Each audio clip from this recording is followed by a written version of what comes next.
Good afternoon, everybody. Jay Stittelberg here, just checking in. I hope everybody had a happy Mother's Day.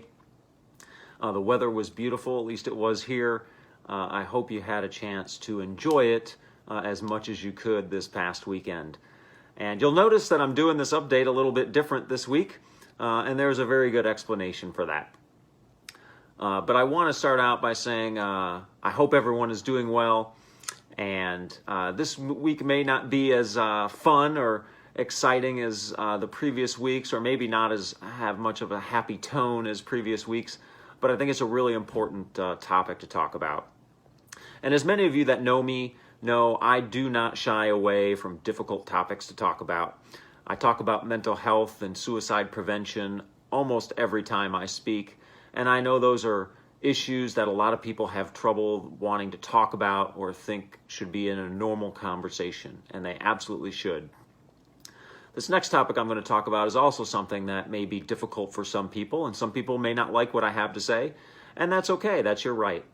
But I think it's important that I say this, because once again this week we see a video of a young black man, unarmed, gunned down and killed.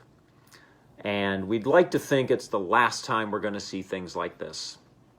And the truth is, anytime we start talking about a circumstance like this, especially when it deals with the specific topic I talked about, and we hear people say, talk about Black Lives Matter, and people are protesting senseless murders like this, and what do we hear on the contrary? We hear some people say, well, all lives matter, or blue lives matter.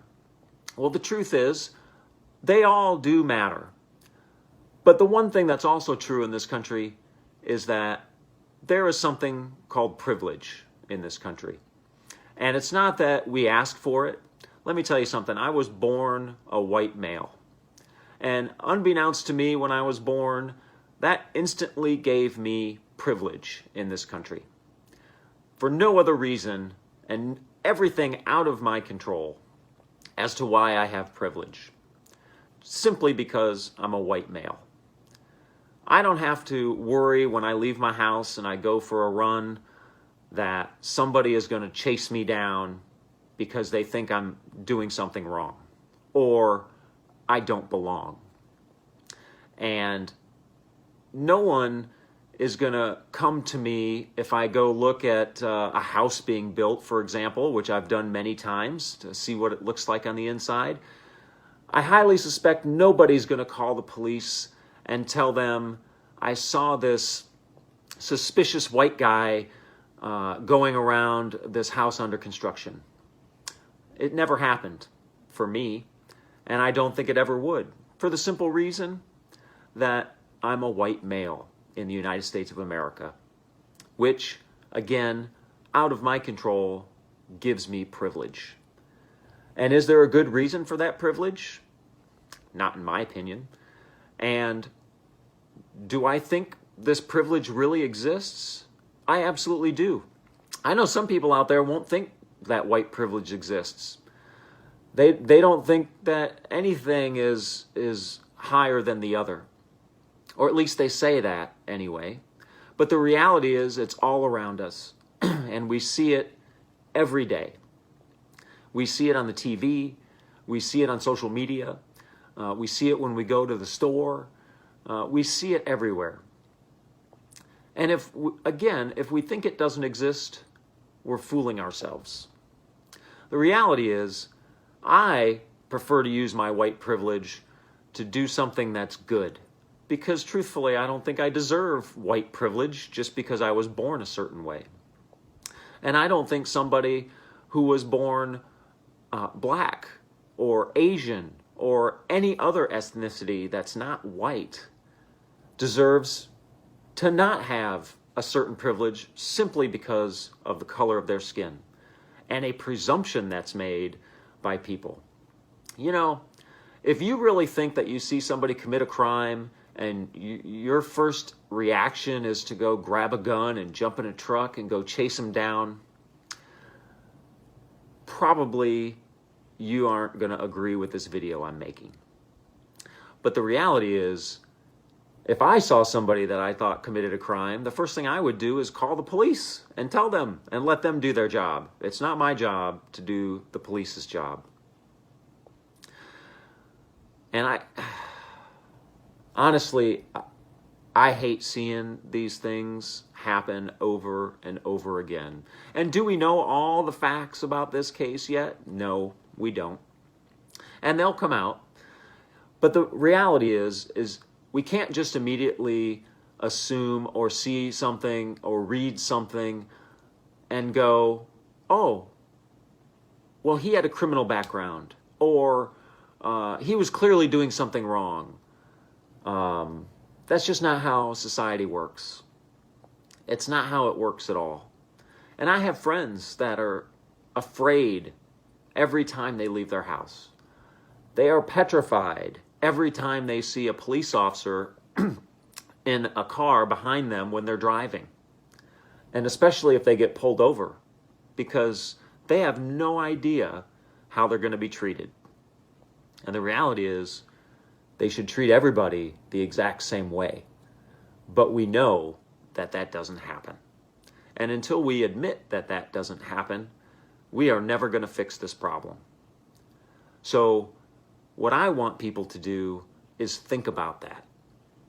Think about how easy it is for you to do something if you're like me, a white male in the United States of America, to do things. You know, if I carried an AK-47 on my shoulder, or an AR-15, or even a 9mm or 45 caliber pistol on my hip, no one's probably going to say anything to me. But if I were a black man in the United States and I did that, I may not have the same response. And to me, that's pretty sad, because that's not what this is all about. It's just like the arguments I hear all the time about all kinds of different things when it comes to having a discussion about privilege or oppression or any of those things. You know, how many of us have heard they're persecuting and oppressing the Christians? Well, let me tell you something, folks. I'm a Christian, and I certainly don't feel like anything that goes on is oppressing my ability to practice the religion I choose to practice. And nobody's trying to take away your rights to be able to practice your religion. But what we do get upset about is, for example, when you prefer that the country passes laws because of the way your religion sees something. Well, there again, let me go back to this book right here. You should read it, because it clearly states that that's not what this country does. And no one's trying to take away your right to practice your religion or your Christianity or anything else. I mean, I just get sick of it, to be honest with you. Because, and this week has been difficult for me to read stuff on social media. I mean, I'm just astounded at some of the things I read on social media. I just can't not understand the lack of education and the lack of even the ability to want to learn or research anything. It's devastating to be that there's so many people that are like that. And I hope you won't be like that. So what I want to ask you to do is, the next time you go out of the house, think about what you do on your daily routine and how it would be different walking in somebody else's shoes. Because until we have the ability to do that as a society, this is never going to end. And it really needs to end. So from this white guy who has this privilege that I didn't even ask for, I hope you will do the same thing and evaluate yourself and how you carry yourself when you go out and how you treat others. And I hope that you treat others based on their actions and their character, not on the color of their skin, because that is what we should do in the United States of America. And I'm sorry this week is not the happiest of discussions, but I think it's an important discussion for all of us to have. And it's not something that we can have for 10 minutes when we see something like this happen. It's a discussion we have to have all the time and make it a normal discussion, just like I talk about with mental health and suicide prevention. These need to be made normal discussions because they exist, and the only way we get rid of it is to talk about it and make it open and make it a normal conversation so that we can end it. Well, I hope everybody did have a great Mother's Day weekend. I hope you have a good week ahead, and I will talk to you again soon.